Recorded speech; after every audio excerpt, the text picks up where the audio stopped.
Welcome to episode 8 of News for the Blues, your bite-sized weekly roundup of the news coming out of Everton Football Club.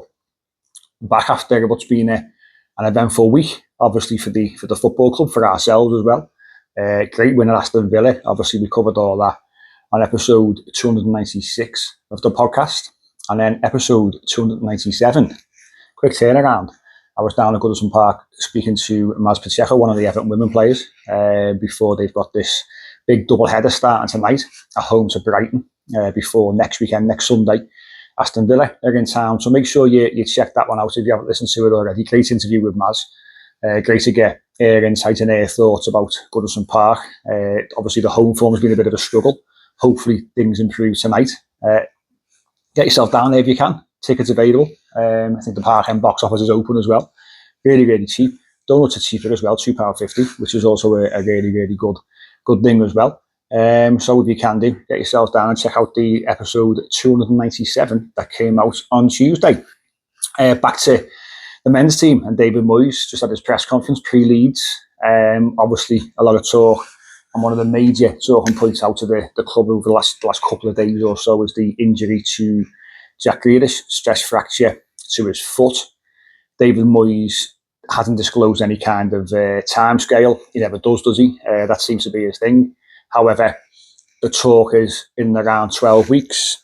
How true that is remains to be seen. He said they're waiting to hear from the specialist in relation to time scales. So we'll see what happens on that front. But it could bring a little bit of a premature end to his time at the club. For now, we just don't know. That's why I'm wearing all black, by the way. But really, really disappointing news, for a player who's had such a positive impact, who's embraced the football club. Us fans have embraced him as well. And with us getting other players back now and getting back up to full strength, it's a real shame that we've lost a player of his ability for the length of time that's being reported. Hopefully, if it is 12 weeks, we can get him back in time for maybe like the last 2 or 3 games of the season. We'll see.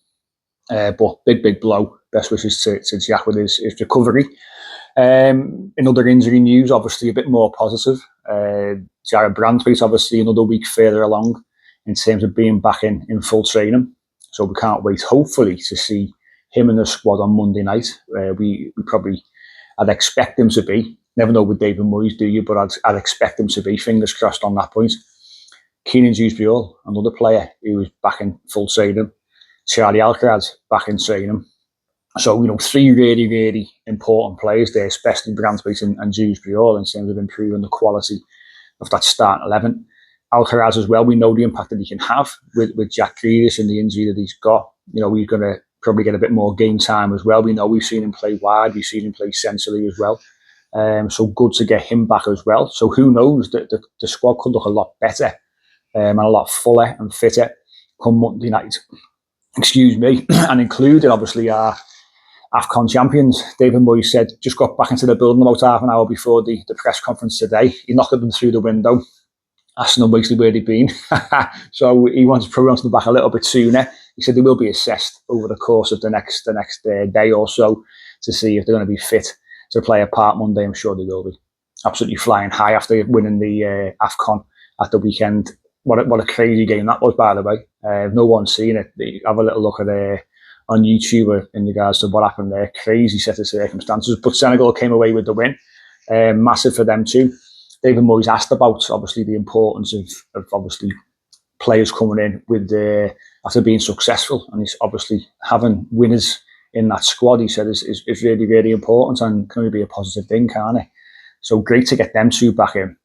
So we could be looking at a much more healthier and fuller squad come Monday night, even with the disappointing news surrounding Jack Grealish, which I just mentioned then. In other news, obviously, other players within the squad, there's been murmurings over the course of the last couple of days again in regards to James Garner. His contract seems to be very, very close, which is great news. We know out of contract in the summer. However, Everton had this 1-year option. So we were always in a pretty safe position. But rumours are that the contract is very, very close. David Moyes confirmed that things are moving along. So hopefully some positive news over the next couple of days or so in regards to James Garner's contract being confirmed, being so important for us this season. Yet again, David Moyes pictured talking to Thomas Tuchel after the Villa game. James Garner had spoken to him after the United game. David Moyes said that Thomas Tuchel's going to become a bit of a mascot. He's been present for obviously a couple of those really, really fantastic wins on the road. But David Moyes also said that he told Thomas Tuchel that James Garner is actually Scottish. But other than that's true. But the fact he's been spoken about, and we've had this conversation on the main podcast over the last few weeks or so as well. The fact he's getting that recognition now that maybe in a World Cup year he might get called up to the international squad potentially in March. So the mind you can have a little look at him then is fantastic, and is testament to the work he's put in, the improvement that he's made. 24 years of age, he's nowhere near his peak. He's really kicked on this season. So great to see him yet again reaping the rewards from great performances, and hopefully, as I say, that contract gets confirmed over the next few days or so. Another player who's been in decent form since he came back to the club to help us out is Harrison Armstrong. Obviously recalled from Preston, where he'd been on loan, was getting really, really good reviews there. There's conflicting stories really from what we're seeing. David Moyes says he wants to send him back to Preston, but that decision is going to be taken late in the window. I mean, we're at the back end of the transfer window now anyway, aren't we? But they'll take that decision pretty late. He wants to send him back to Preston. He said that over the course of January. Obviously, with the injury to Jack Grealish, depending on what we do in the market as well, there is also potential that Harrison Armstrong may stay at the football club beyond January. But again, David Moyes, keen to stress, doesn't want him staying at the club and just sitting on the bench. He's got to be part of the first team squad and getting regular minutes. It's all about his development. So we'll see how that one plays out. We're not too far away from the window closing. So let's see what happens there. But Harrison Armstrong, David Moyes said, best performance since he's come back against Aston Villa. I think that was epitomised by when he chased down Matty Cash, didn't he? And he won a throw, and he was laughing in his face a little bit. But that's a kind of attitude and aptitude that we want to see from players. Harrison Armstrong's come in. You can see the developments he's made over the last sort of 12 months, 18 months as it is. But to see him come in and have a real impact when we needed players to stand up, given our injury issues, it was great to see him again getting those plaudits, making a real impact, and fingers crossed that he does get more game time. And who knows, as I say, will he stay beyond the end of January? That remains to be seen. Can't see much about it, really. There wasn't much in regards to transfers this week. Obviously, it gets brought up. David Moyes, coy as ever, see what happens. A little bit of a link has come out for Beto to Fenerbahce. That came out this morning. A few outlets are reporting that his agents have gone over to Fenerbahce to speak to the club. Again, I think any kind of movement in relation to Beto will be very much dependent on whoever are going to bring in, if anybody. So we'll see how that one plays out.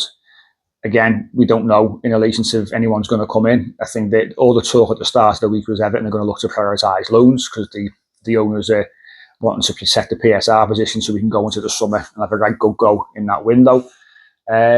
So, there's not many days left now of the transfer window. I'm sure things will ramp up over probably after this weekend's game, to be honest with you. We'll start to see a little bit more. Beto could be one of those. We were looking at players moving on. He could be one of the sacrificial lambs, assuming that another player can come in, because we can't finish the season with just Thierry Barry. If he gets injured, then we're in a bit of a sticky situation. So watch this space in regards to transfers and any kind of incomings and outgoings. But that's me for today. Thanks for watching as ever. For those who do watch on YouTube, thanks for listening. Everyone obviously on Spotify and Apple Podcasts.